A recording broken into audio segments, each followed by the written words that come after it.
जय श्री राधे। सादर प्रणाम आप सभी को।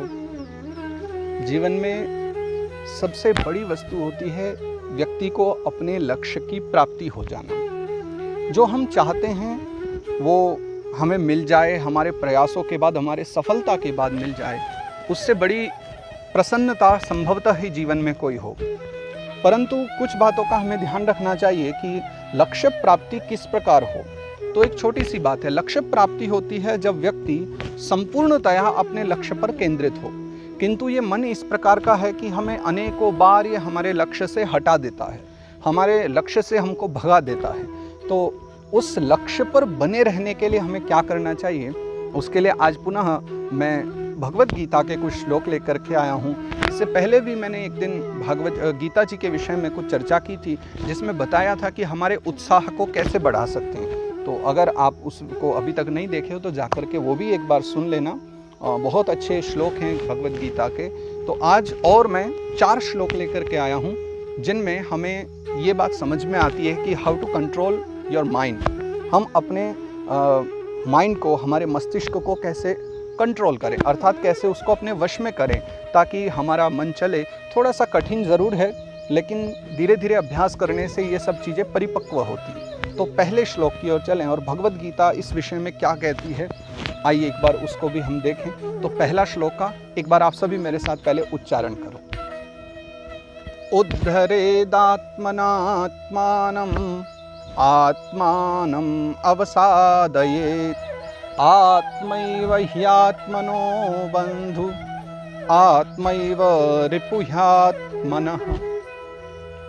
उद्धरेदात्मनात्मानम् आत्मानम् अवसादयेत् आत्मैव ह्यात्मनो बन्धु आत्मैव रिपुह्यात्मनः। एक बार मैं सिंपल इसका अर्थ बता देता हूँ सरलता से, फिर आप ज़्यादा समझोगे। उद्धरेदात्मनात्मानम्, सबसे पहले कहते हैं कि किसी के भरोसे न रह करके अपनी आत्मा का उद्धार स्वयं करो। आत्मानम् अवसादयेत्, है ना, उसको गति दुर्गति की ओर मत लेकर के जाइए, अपनी आत्मा का स्वयं कल्याण कीजिए। क्यों? क्योंकि आत्मैव ह्यात्मनो बंधु आत्मैव रिपुह्यात्मना, हम अपने शत्रु भी स्वयं ही हैं, अपने मित्र भी स्वयं ही हैं। व्यापार का, बिजनेस का एक सीधा सा नियम है कि सबसे पहले खुद पर भरोसा रखो, तभी आप कोई भी कार्य करके, कोई व्यापार करके, बिजनेस करके आगे बढ़ सकते हो। जो व्यक्ति किसी और के भरोसे काम शुरू करता है, आप जानते हैं वो व्यक्ति निश्चित ही असफलता को प्राप्त करता है, क्योंकि उसकी खुद की कॉन्फिडेंस नहीं है, उसके पास खुद का अपना वो भाव ही नहीं है कि मैं कर सकता हूँ। अतः सबसे पहले खुद के भाव को इतना प्रबल बनाना चाहिए और ये बात मन में बिठा लेनी चाहिए कि हमें जो कुछ करना है हमारे लिए स्वयं करना है, कोई नहीं करना है।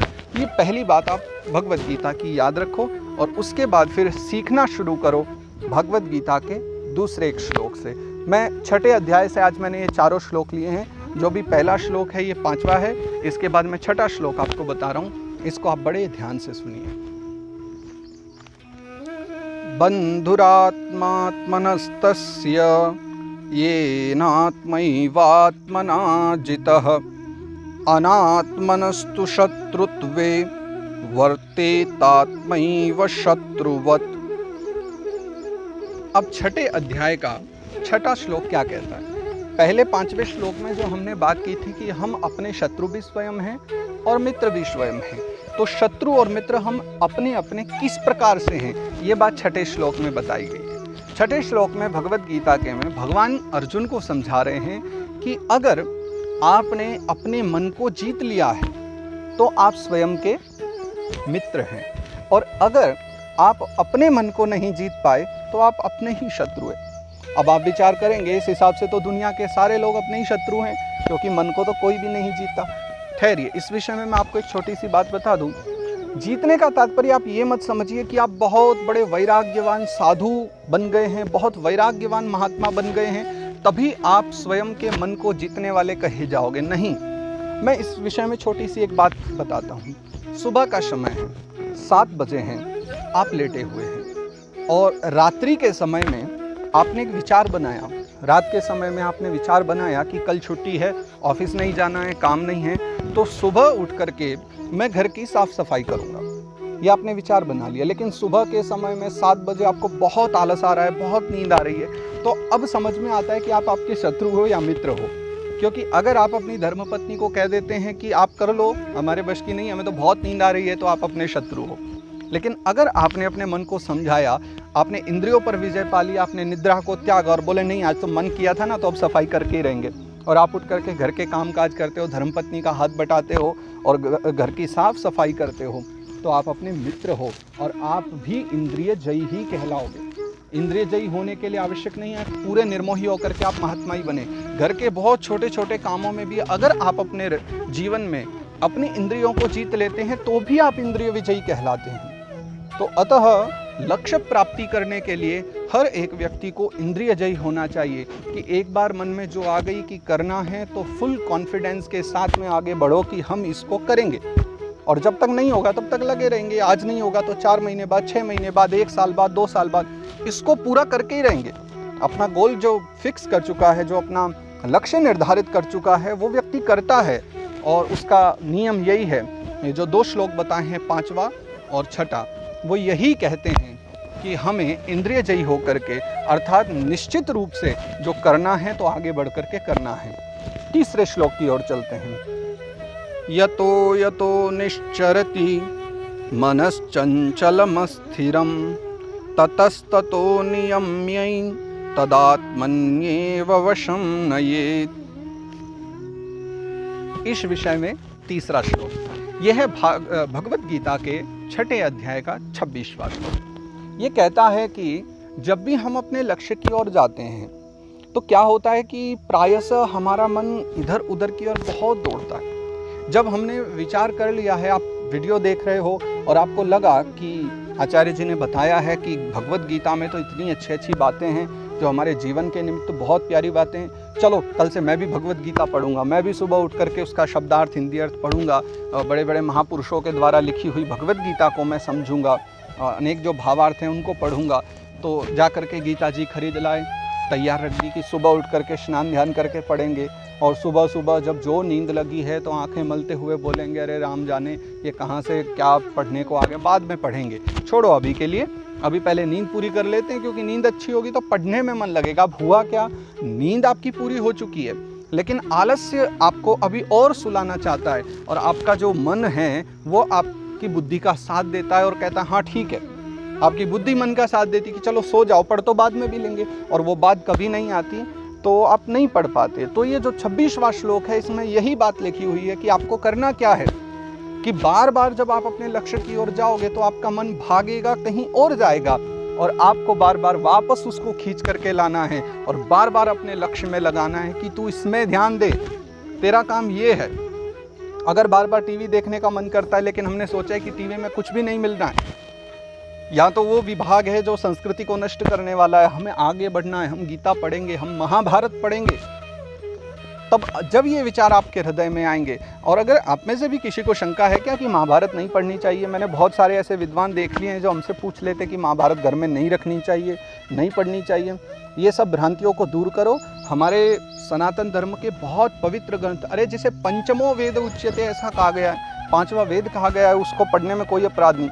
और ये जो आप कहते हो ना कि वो लड़ाई नहीं है, वो धर्म की विजय है, सत्य की विजय है, वो सत्यमेव जयते का उद्घोष है। और महाभारत में धर्म की विजय दिखाई गई है। निश्चिंत होकर के, बेफिक्र होकर के महाभारत घर में रखिए, पूजा कीजिए और पढ़ा कीजिए। मैं तो कहूँ पूजा करना अच्छा है, लेकिन उनसे कहीं ज़्यादा लाभ है जब आप उसको पढ़ेंगे।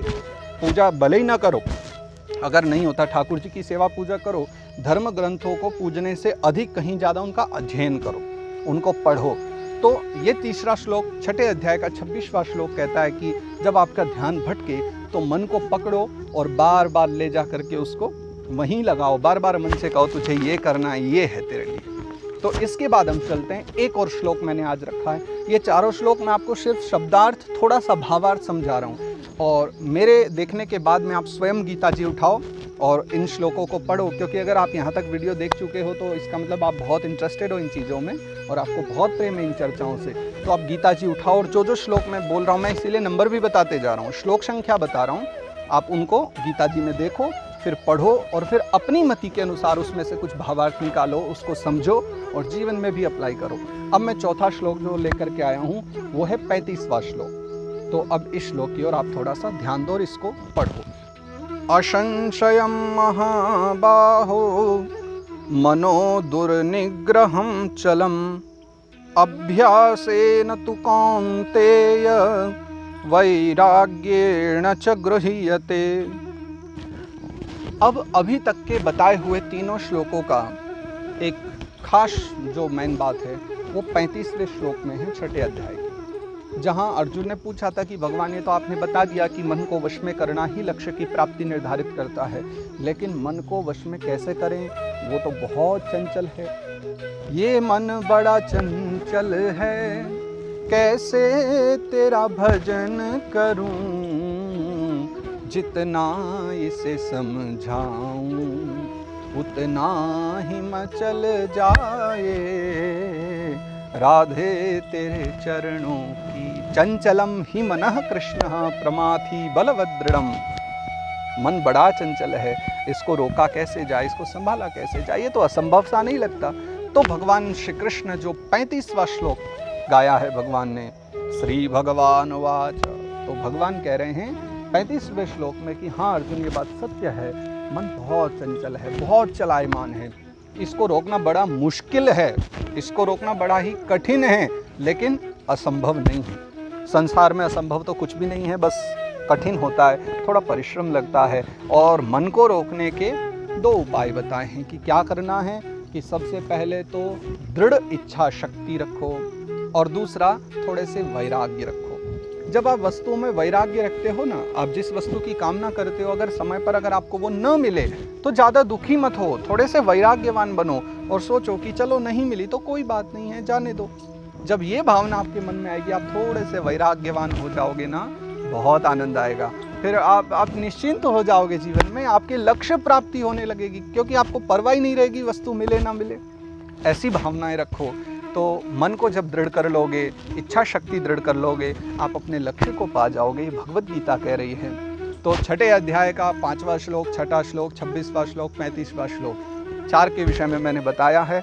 समय मिलते ही पुनः गीता जी उठाइए, इन 4 श्लोकों का अध्ययन कीजिए और अपनी लक्ष्य प्राप्ति के लिए इन 4 श्लोकों को जीवन में उतारिए, हृदय में उतारिए। हम भी वही प्रयास कर रहे हैं जीवन में आगे बढ़ने के लिए, गीता जी का सहारा लो। तो आज द्वितीय चैप्टर, द्वितीय भाग है आज गीता जी के विषय में जो मैंने बताया। पुनः आगे समय देख करके और तीसरा कुछ नया लेकर के आएंगे। और इस बीच मैंने महाभारत का भी शुरू किया है, तो महाभारत के भी कुछ प्रसंग मैं बताता रहूँगा, तो आप महाभारत का भी जरूर एक एक करके सभी देखते रहना। और पुनः मिलेंगे, फिर चर्चा करेंगे। तब तक सभी ख्याल रखिए, घर में रहिए, सुरक्षित रहिए, सानंद रहिए। सभी को सादर जय सिया राम, प्रणाम।